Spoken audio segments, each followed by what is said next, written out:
Hello guys and welcome back to another UCL fantasy video. I'm on a different setting. I'm at my hometown and I am in my child's bedroom. So yeah, welcome. I'm visiting my parents, but I couldn't stop recording videos.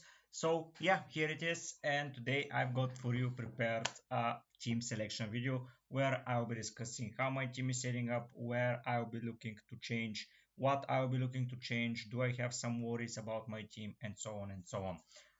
If you enjoy the content and want to see more, don't hesitate and subscribe to the channel. It's very close to reaching my goal of 5k subscribers. My rank at the moment doesn't look that amazing, but I am behind one or two chips used compared to most of the game.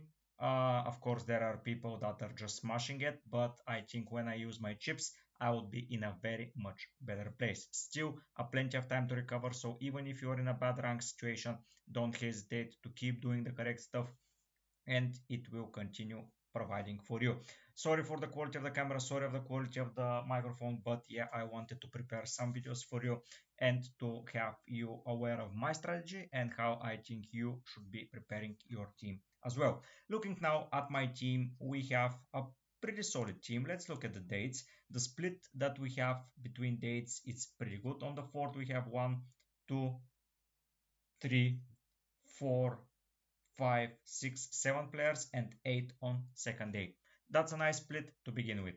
Now I'll be using transfers because Girassi, yeah, he has City and then Bojo, but Girassi is not on penalties, so I think that it's a little bit tough to keep him in the team. Of course, Mbappe versus Liverpool is not optimal, but Liverpool have been conceding plenty of goals and Mbappe have been scoring for fun. And Kane versus PSG is not optimal as well, but he is in a very good form. Then he faced Sporting in 6. Just to make something clear, my strategy remains the same: limitless in 5, wildcard in 7. So I am looking for players that are good in 4 and in 6 at the moment. Of course, Bayern Munich assets will be amazing in 7 and in 8, but there is a very big gap between 6 and 7, and I will be changing my team and properly incorporating players from Bayern Munich into the side after that. Kane got a rest against Leverkusen, which was quite surprising, so he's going to be in full firing form against PSG. In midfield, Yamal currently playing. I don't know if he is going to be fit or not at the end of the game, but Bruges and Frankfurt in 4 and 6, to be fair, in 7 and 8, good games as well, but as we mentioned, we care about only 4 and 6. Ulize, bad fixture, not in a particularly good form in league and in everything. Knarrow, Jackson, a lot of people are operating in similar positions, so I would say that probably he is another guy that I'll be looking to remove. Çalhanoğlu against Kairat, yes, there is a possibility that he might be rotated, but I suspect that he is going to be playing. He has been playing so far on every fixture possible. Paihao, 5th of November against Atalanta, I'm in, and Union in 6. Chanuzun got out with an injury. Napoli game is the first one, so we will know if he is playing. So I might do a transfer out, but probably I'll be looking to just keep him out of the side, and you see what I mean there. Dumfries got a rest in the league, so I think he's starting against Kairat. I know that fixture in 6, by the way, for him is not optimal at all, but at the end of the day, um, I still can keep him in that department.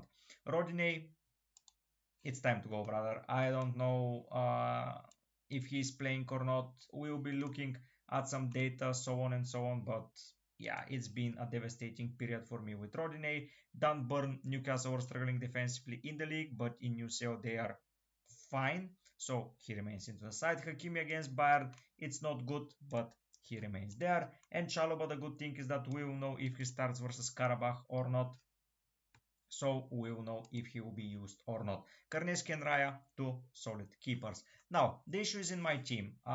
If I start pinpointing them, it's Rodinei, one of them, for sure.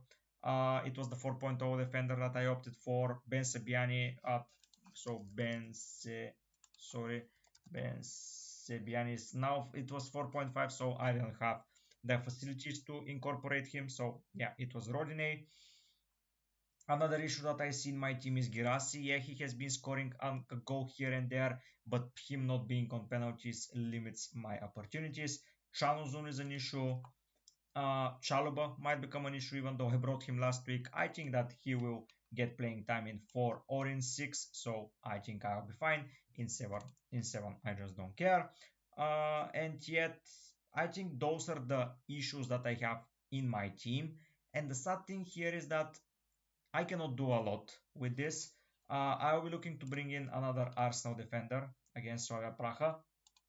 And if we take a look at Arsenal's defense, we'll know the lineups, but as mentioned, I would like to have them for the foreseeable future. So I don't know if Calafiori or Timber are going to be fit. So I know that Gabriel is going to be the first player that I want in my team. This guy is in a ridiculous form, and I want to capitalize on that until I have not fallen too far behind. Girassi and Chanuzun leave me with 11.7 million, which is around 5.5 it's 5.9 plus 5.8, which is not a lot of money. If we take a look at the market and we go to forwards, and let's say we pick it up to 6 million, because that will be the money that we will be willing to spend. It's Burkhardt, and after that it gets tricky. It's Solis, Tresodi. It's just not someone that I would like to have. And that would leave me with 5.7 for a midfielder. Let's say we go to 5.5 here. Yeah, the forwards are the same. And Burkhardt, I'm not getting him because then he will be rested. He will have a game against Barcelona. So it's not optimal. Gurunets having Newcastle and PSG. Nope. This guy from Copenhagen, Warson, yes, he has percent Villarreal, but realistically he has been struggling, so it's not an optimal score. Tresori, Barcelona, and we get to the bad run of players. Of course, there is a guy, Mika Tuadze, that I might, by the way, I might appeal to Mika Tuadze and keep Ulise, because I was thinking of selling Ulise here, and yeah, it seems like the reasonable choice, but then in 6 I would want him back, and that's not a transfer that I would like to move up and down, up and down, up and down.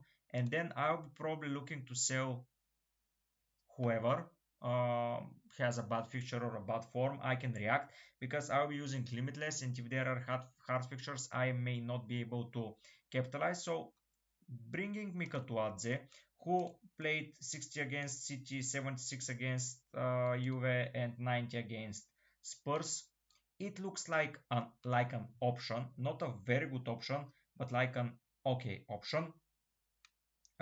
We have, of course, Ricardo Pepe, but I think that, oh no, he's not injured, but he has Olympiacos and Atleti.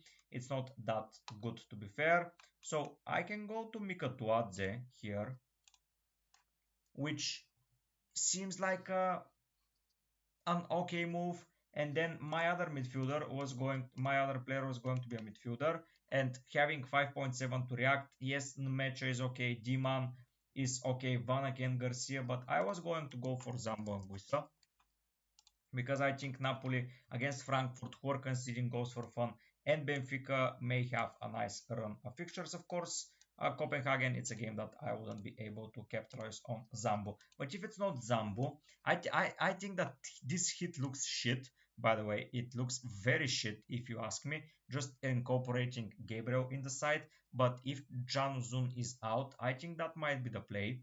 That would free up me the budget, and it will be Mika Tuadze that joins the team, and I'll be having a forward on the second name, because what my initial plan was to bring someone like Alvarez here, which Union and PSV, it's a nice game, and here I'll be looking for Alvarez. That's it.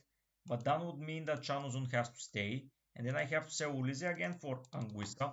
The budget is the same, so basically it's blank player plus Alvarez or Mika Tuadze plus Ulise. And I don't know what to believe here, because PSG are still conceding goals. They're not that solid defensively yet. So I would say that I have it a little bit 50-50, because that would mean then that I keep Ulise for Sporting at home with Hurricane together, and I would not require a transfer there. Then I wouldn't have to take out Chanu Zun because he places Barcelona and his green run is just done for my team. And I think I'm in a pretty solid position if you ask me. So if I do this and keep Ulise, it's basically Alvarez plus a blank player together with Ulise plus Mikatuadze. And I think Ulise plus Mikatuadze triumphs this because I will have another asset here that plays. Of course, he plays on 6th and he plays in the first game, so we'll know if he starts or not. But I think he starts because he got subbed off early this week. And if Chanuzun is fit, by the way, playing against Napoli, it's Ulise out. But if he is out, I can go and just brick Zambanguisa and have it properly selected. I can even keep it. Then it gets to Mikatuadze plus Ulise plus Alvarez, Zambo or a hit. I don't know what will be better, but I can even keep Chanuzun and just play like this and forget about it because they have Pafos and Copenhagen. It's like ideal run from them. They've scored. They haven't scored against City, but they scored against Juve. So, that's a very, very interesting take. So, yeah, I want to hear your opinion down in the comment section. Gabriel is joining the team. I want to catch his price rise because he's still 5.5, but will increase massively after the deadline. Then it will be, should I keep 14 players and get Mikatuadze instead of Girassi? Should I take the transfer out for Chanuzun as of now and just forget about him? Or just play like this and be done with it? The other option, of course, is to take out Girassi for Alvarez and take a hit for Zambo and Guisa. But that means a hit for Zambo minus 4 has to be overtaken by Zambo and Alvarez. Or the question is Zambo going to deliver more than 4 points? Even though he plays on the 4th and I might not need him at all. I think if Chanuzun is out, I might not take a hit if I'm to be honest here. Because listen out.